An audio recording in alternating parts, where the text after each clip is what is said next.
la manada appelle juste pour ce moins barca. When nation surubama ne pousse bala seida ne petra toro. Et pour ce moins barca te kun kanga ya kun kasmenga te ne kun kanga e ko bam toro te tore a mon que no te toro si base bala buda fa zugo te tore yi bam pekema pour ce moins barca bam son ma menga da mi bam zele ngesi biga juste un bola un posto kanga la posto nga na que songa a tourna pour c'est là il est à tore manuel daloka bufa ne kuninga bam son kwa runda wa bona tera to bala tito yi ni bam zeta ton sa que le corona fa sa tera tondo tito songa taba c'est là il est un tore te vi na to ta we na nda e to nge sa e to ne no lo e to so na to ka bu fa vi na ko ga se na yela te to nga ta musi in ken we na ne ga ni ga la évangile donc c'est que la terre ton bala te ton to ka se me so ba ni ka ya ka e sa ne ba ka bu ne ba ton to la ne fa ton sana sera sozu la senyira neningfa sendata ton son reninga itoga me ingata musi toga me sontala sena yele te mwana sem puku no na tonika fama piton me kele puku no na kanga ne neningfa sendebunu puga to sana sera soba et sozu biton te sit gestava yelne Tibala, Tatouendabo, à l'occasion de la fête de Saint-Camille que nous célébrons en différé à ce jour, la liturgie nous donne de méditer sur les thèmes de la misère et de la miséricorde, de la souffrance et de la compassion, de la peine et de la consolation. Toutes les 4 lectures, puisque le psaume aussi est tiré de la Bible, s'accordent pour nous présenter le visage compatissant et miséricordieux de Dieu, nous invitant donc à épouser les mêmes sentiments envers les autres, particulièrement envers ceux qui souffrent. Va, et toi aussi, fais de même. La finale de l'évangile que nous venons d'entendre nous donne, si on peut ainsi dire, le pétrole du test d'entrée dans la vie éternelle. Donc, va et toi aussi fais de même. Donc, le pétrole, c'est-à-dire, vous connaissez le pétrole. Donc, il suffit donc de copier geste pour geste l'attitude du Samaritain compatissant, communément appelé le bon Samaritain, pour être sûr de son salut. Nous avons donc déjà la réponse à ce qu'il faut faire pour entrer dans le ciel. En effet, ce qui a amené Jésus à raconter cette parole, c'est cette question du docteur de la loi. Maître, que dois-je faire pour avoir en héritage la vie éternelle? C'est une bonne question.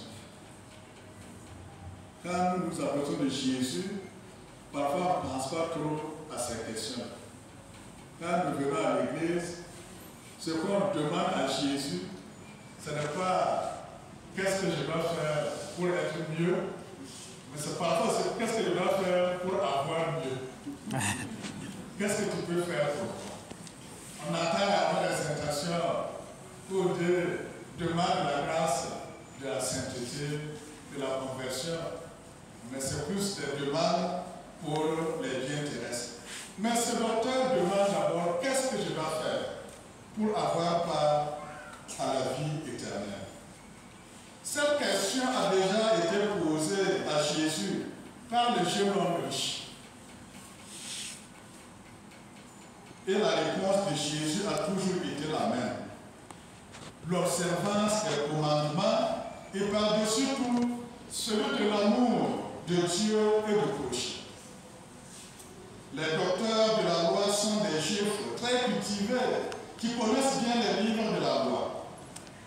On dit souvent que quand quelqu'un pose une question, il en connaît déjà la réponse. Sinon toute la réponse, au moins une partie de la réponse.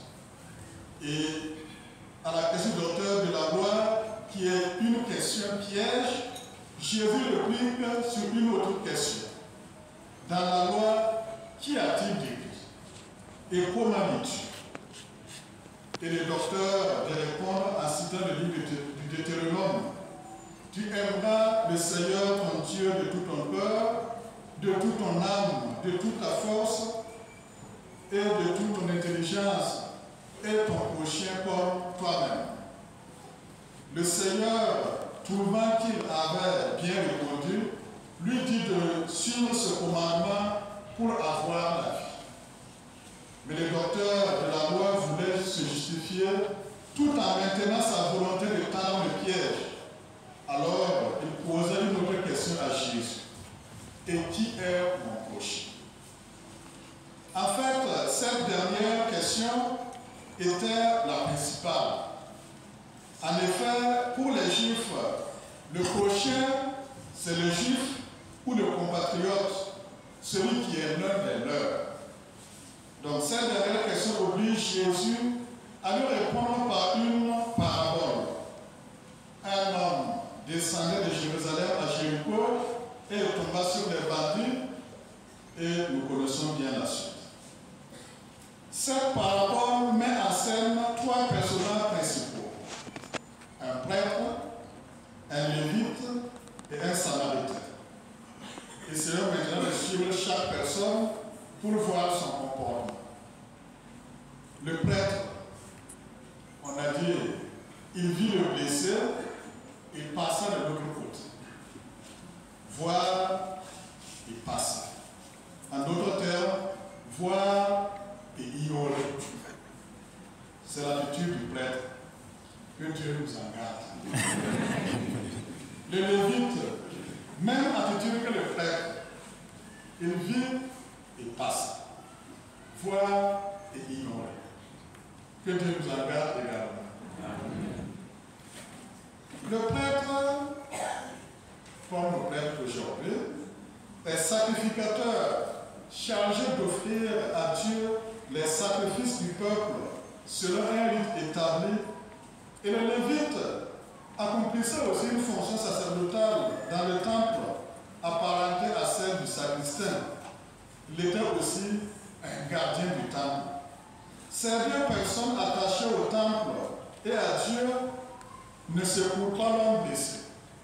Peut-être, dit-on, par souci de pureté rituelle, parce qu'il ne devait pas toucher un cadavre ou du sang au risque de se souiller ou de ne plus être à mesure d'accomplir l'office du temple. Peut-être aussi qu'ils étaient pressés d'aller à leur culte, auquel cas ils n'avaient pas le temps de s'occuper de cet homme pour ne pas être en retard. Peut-être aussi que le blessé était considéré comme un étranger, quelqu'un qu'on ne connaît pas et dont on n'a pas obligation de s'occuper. Cette dernière explication me semble plus juste, car comme nous l'avons expliqué, pour les Juifs, le prochain, c'est le Juif ou un compatriote. Ils ont vu le blessé, ce n'était peut-être ni un Juif ni un compatriote, alors, paix à son âme, on s'en va. Et c'est parfois, il y a encore l'attitude aujourd'hui. Quelle que soit l'explication, on peut le reprocher à ces hommes de culte de n'avoir pas observé le commandement de l'amour envers le prochain. La vedette de cette parabole serait, comme on peut appeler, brave, comme dans les films d'action, c'est le samaritain. C'est le brave de la parabole. Il n'emboîte pas les pas des deux premiers qui se contentent de voir et passer. L'attitude du samaritain se résume en 4 actions. Voir, s'approcher, prendre soin et accompagner. Voici les 4 actions pour aussi entrer dans le royaume. Voir, s'approcher, prendre soin et accompagner. d'abord voir comme les deux autres, le Samaritain a vu le blessé. Le prêtre aussi a vu, le Lévite aussi a vu. Garder les yeux ouverts sur les détresses du monde, être attentif à la misère et aux différentes sollicitations des pauvres, des malades, les laisser pour compte, les nécessités. Ne pas fermer son cœur ni ses yeux. Regarder autour de nous tout ce qui se passe afin de prendre une décision. Après avoir vu, le Samaritain s'approche. Il ne suffit pas de voir, il faut s'approcher et s'arrêter devant cette situation de détresse. Le péché du prêtre et du lévite, c'est d'avoir vu et passer outre. Ils n'ont pas eu de la compassion pour ce moribond. Ils ne se sont pas arrêtés pour comprendre davantage la situation et envisager des solutions. Ils ont plus urgent à faire, se disent-ils. Et puis cet homme, ce n'est qu'un inconnu pour eux. Le Samaritain, lui, il voit et s'arrête. Il est en voyage, mais il accepte de grignoter un peu de son temps pour secourir ce blessé. C'est un inconnu pour lui aussi, mais c'est avant tout un être humain en détresse devant lequel son cœur d'homme ne peut ignorer. Il s'arrête, observe bien le blessé, fait un diagnostic de la situation et rassemble les moyens de bord pour la prise en charge. Troisième action donc, prendre soin. S'arrêter devant la souffrance du prochain nous pousse à prendre soin de lui. Aujourd'hui, malheureusement, devant les blessés de la circulation ou d'autres situations catastrophiques, les gens s'arrêtent. Mais non pour prendre soin, mais plutôt pour prendre photo. Prendre photo pour publier dans les statuts. C'est ça. On s'arrête, mais on ne prend pas soin, on prend des photos. Devant la souffrance, l'acte logique, c'est le secours. Le Samaritain, sans plus penser à lui-même, vide sa boîte à pharmacie pour nous dire, pour secourir cet inconnu blessé. Il lave ses blessures, bande ses plaies et le met sur sa propre monture pour le conduire dans une auberge pour une meilleure prise en charge. Et la troisième action, c'est accompagner. Arrivé à l'auberge, le Samaritain donne une certaine somme à l'aubergiste pour le séjour du blessé et lui donne quitus de faire tout le nécessaire pour une meilleure prise en charge du malade et il rembourserait à son retour. C'est ça l'accompagnement. Le Samaritain sait que le blessé n'a plus rien sur lui. Il a été entièrement dépouillé. Et pour conduire sa charité jusqu'au bout, il lui faut prendre tout en charge. L'accompagner financièrement jusqu'à entière guérison. Ce Samaritain laisse parler son cœur et exprime de la miséricorde et de l'amour pour ce blessé qu'il ne connaissait pas auparavant. Ce blessé lui est proche simplement parce qu'il est un être humain, parce qu'il est dans le besoin, parce qu'il souffre. Jésus semble dire au docteur de la loi que le prochain n'est pas une définition. Le prochain est un visage. Le visage d'une personne proche et d'une personne lointaine. Le visage d'une personne meurtrie par la souffrance. Le visage d'une personne affamée, sans vêtements, sans toit. Le visage d'une personne qui attend notre aide, notre secours. L'action du Samaritain lui a valu d'être appelé bon Samaritain.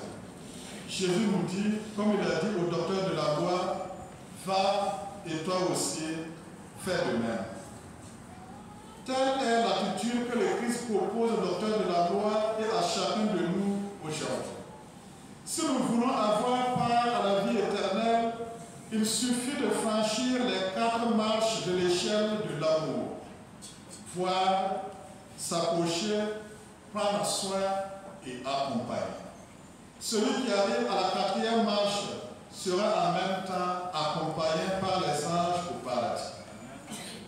Saint Camille, que nous fêtons à ce jour, a vécu cette charité samaritaine. Né le 25 mai 1550 à Buccianico en Italie, Camille est orphelin de mère à 13 ans, puis de père à 18 ans. Laissé à lui-même, Camille va vivre une enfance très trouble, menant une vie dissolue. Le 2 février 1575, à 25 ans, Camille va enfin rencontrer le Seigneur. Il regrette son passé et s'engage à donner un sens à sa vie. Ayant lui-même été plusieurs fois à l'hôpital pour les soins de sa plaie à la jambe, Camille découvre que sa maison doit être désormais l'hôpital. Il se dévoue donc au service des malades avec quelques compagnons. Sa devise était prendre soin des malades comme une mère assiste son unique enfant malade.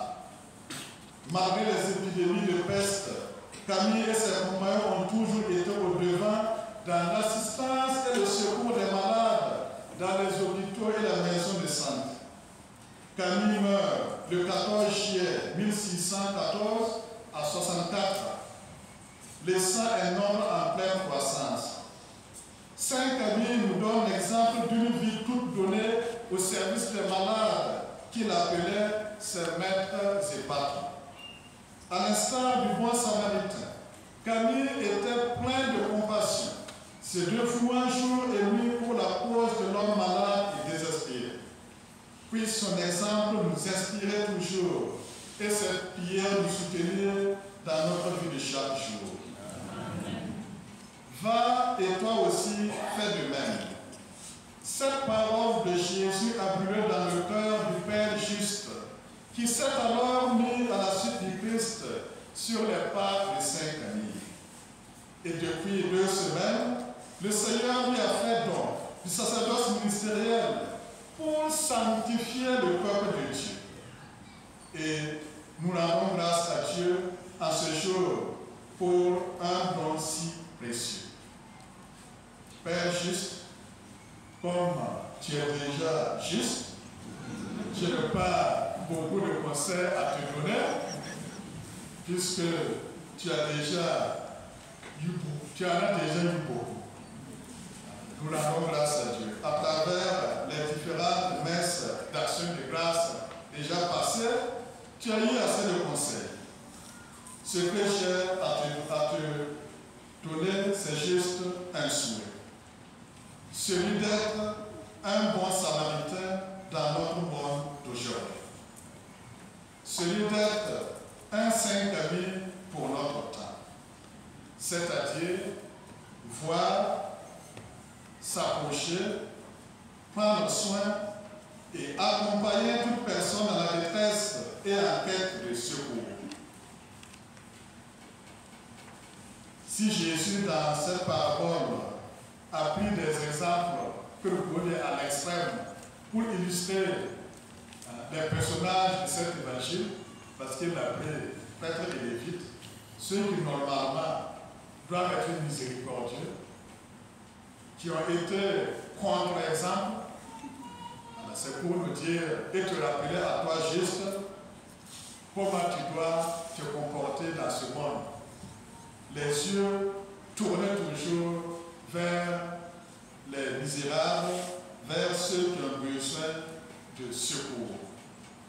Le Samaritain, comme premier secours aux blessés, pensa ses blessures en y versant de l'huile et du vin. C'est ce geste qu'il faut répéter chaque jour, cher Père juste, c'est-à-dire libérer son génie pour parler aux urgences avec les moyens de bord.